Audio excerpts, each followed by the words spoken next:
And what you're not doing in most cases is hurting more than just your balance.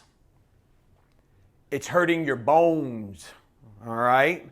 We're going to talk about the bones today, all right? The skeletal system, which is the base of all of our bodies, right? We're all carbon-based beings.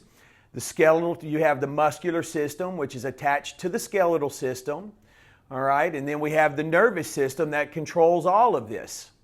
And so I had a really great question a couple of weeks ago about osteoporosis and osteopenia.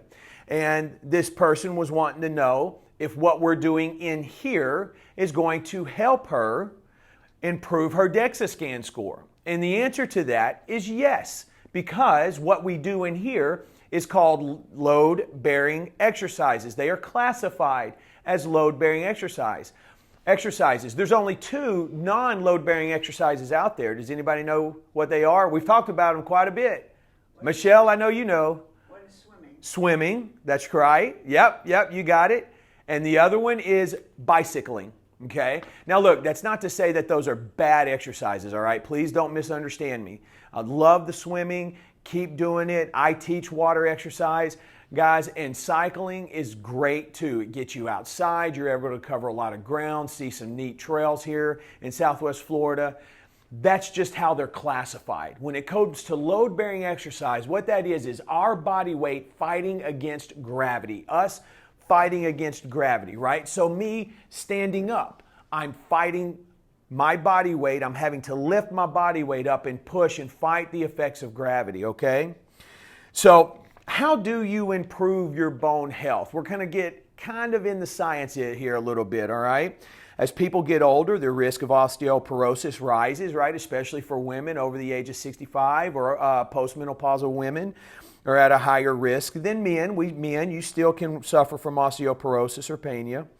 All right, osteoporosis is a disease that causes bones to become weak and brittle, which increases the risk of fractures. Older adults also tend to lose muscle. They call that sarcopenia, a little bit different than muscle atrophy.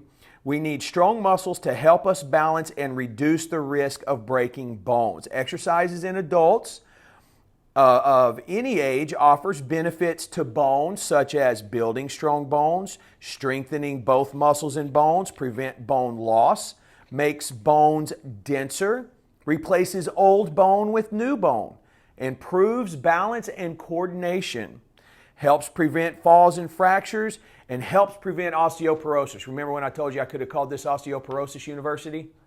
There you go. All right. So a combination of these types of exercises for building and maintaining healthy bones and preventing falls and fractures. Some of these exercises you can do, weight-bearing exercise, what we're doing here in Balance University. Walking 3 to 4 miles per hour. That's at a pretty good clip, but walk your pace. If you can't walk 3 to 4 miles an hour safely, don't try to do that, all right? Just walk your pace. Any walking is going to be beneficial. Jogging, running, tennis, badminton, ping pong, pickleball, climbing stairs, and even dancing. All right? All of that stuff can help you improve your bone health and decrease falls. All right? Last thing I'm going to leave you with is let's get into the nitty gritty, okay? Remember, all our sources, all my notes are posted at mybalanceuniversity.com. So how does this work? Your tendons in our bodies, tendons connect muscle to bone. Whenever there is a force applied, right? My biceps here, okay? Ligaments connect muscle to muscle. Tendons connect bone to muscle to bone. What happens is as I take my hand and I push down on my arm, my bicep is contracting. As it contracts, right, it is pulling on those tendons that are connected to my bone, right? That's how it gains leverage. If my tendons weren't connected to the bone, it would just fall down, right? It has to have an anchor point. Think about a boat being tied up with a mooring line and the boat's drifting away, right? That anchor for the boat, that's your bone. As I push down, that tendon's pulling on the bone. It stimulates that bone to produce new and denser bone. Does that make sense? Good deal. All right. We're all better for it. Look at us. Strong bones, healthy bodies.